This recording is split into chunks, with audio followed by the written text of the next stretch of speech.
today mag-open po tayo ng unboxing. Mag-unbox tayo guys ng gamit ng baby. So, eto, halika't samahan nyo ako.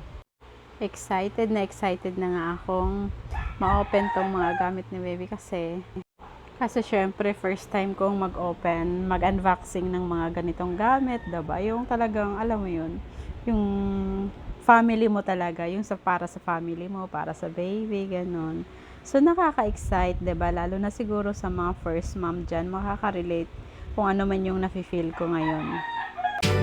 Ito, napakaganda nito kasi, 'di ba, pag medyo ulan, tapos maliliit lang naman yung mga damit ni baby, kaya maganda talaga to para sa kanya na after mo maglaba, ayan, sasampay mo na lang, ihahanger mo diyan. So, okay na, 'di ba?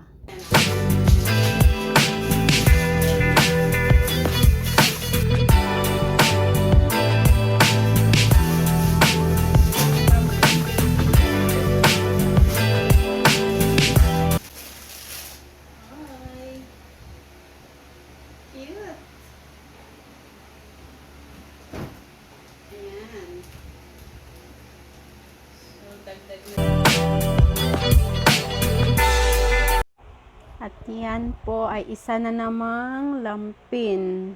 Ayan, napakadami ng lampin ni baby para hindi talaga siya maubusan, diba? Ayan siya. At saka ang gaganda din naman ng klase, malalapad. So, ayan. Ayan.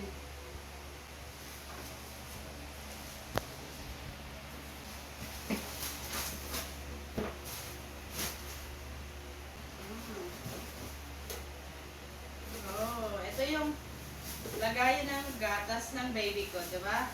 Ganda. Lagayan ng gatas. Ayan. Pero yun na yan. Lagayan ko ng gatas.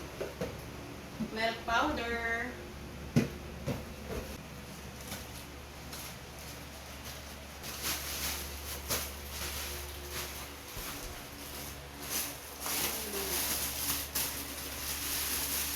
Wow, so dami yan. Kailangan. Oh, sorry. It's time for na review. Cute to. Cute naman ang dami. Ganda outfit. Ang liit. Ay, baby. Talagang dinamihan na no? Dalawang dosena, guys. Yan.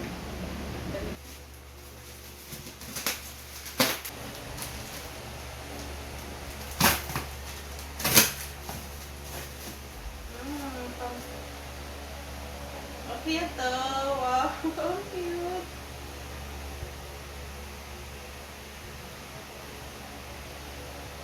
Ang cute. Yan, kailangan na natin itong damhan. Birth the boy na agad. Ang cute. Ito.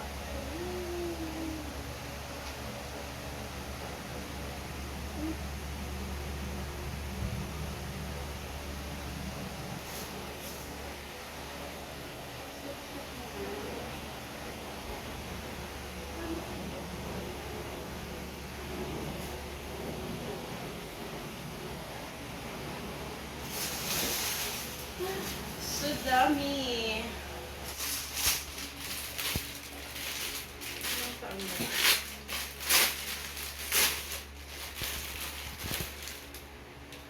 Ito medyo malaki.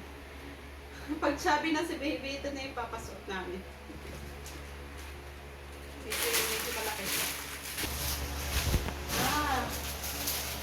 Ito yun para pag nagluhad si baby. Hindi ko sinabi sa inyo, matagal kong sikreto. Oh, yan, cute! Brush ni baby. Tsaka yung nail cutter. Tapos, syempre, pag nagkasakit si baby, may sipon. Ganon. Tapos, temperature. Pero mayroon akong ano nito, kaya parang hindi ito magagamit.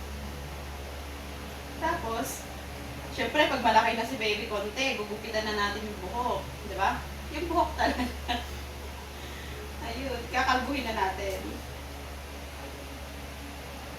Tapos, pag bagong ligo, syempre, susuklayin natin si baby. Ganun. Cute na. Oh my gosh. Yeah, I'm excited. Tsaka, okay. Paggabi, di ba malamig sa gabi yan? Yung papasok na. Ito guys, maganda nito kasi ano siya, sorry naman sa mga manok, Diyos ko, nakikiano pa ito eh. Yun nga, itong socks na to, syempre ayaw natin malamigan yung baby, yung paa ng baby, so kailangan talaga to natin. Yan, tapos ito yung gusto ko kasi napaka-light niya lang, parang ang gaan-gaan niya pag sinuot niyo sa kay baby, so parang ganyan lang, diba? Chine-check ko kung okay ba or diba? Kasi mas magaan sa paa, mas okay yon para sa akin. Ayan, at saka ito naman po yung para siyang pag nagta-travel ka, di ba? Ano, pag nagta-travel ka, brush siya sa bottle. Parang isahan na lang doon na lahat-lahat. Diba?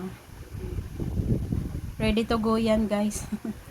Pag umalis tayo, kunyari pupunta sa ibang makikidayo, ng ano, pag may pupuntahan, tapos pwede mo siyang mabitbit.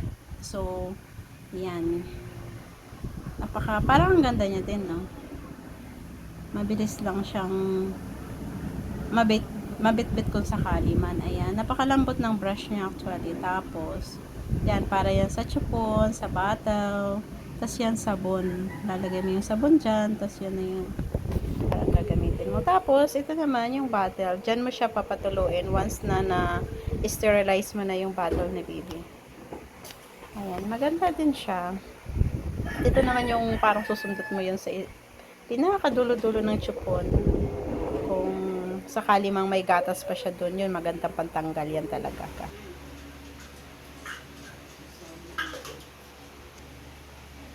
Pero yun na yun.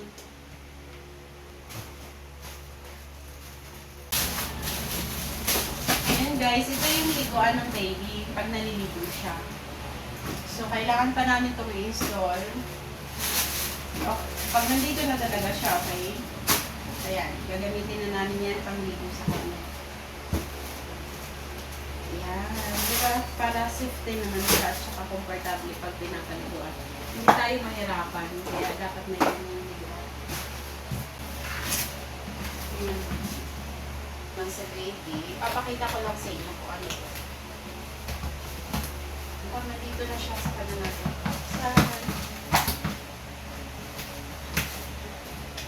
Ayun, ganito siya guys. So, medyo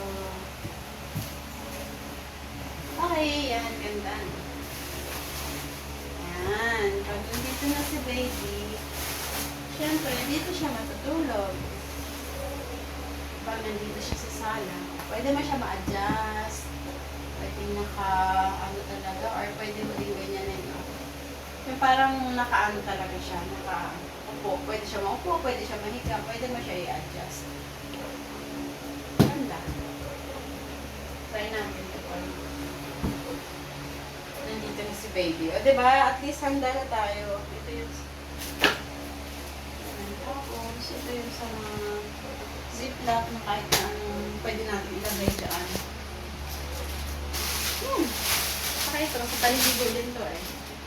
Ngayon, kabit natin to. Para nakahiga siya dito, liliguan yung ulo nandito, tapos nandito, tapos liliguan. So, yung tubig.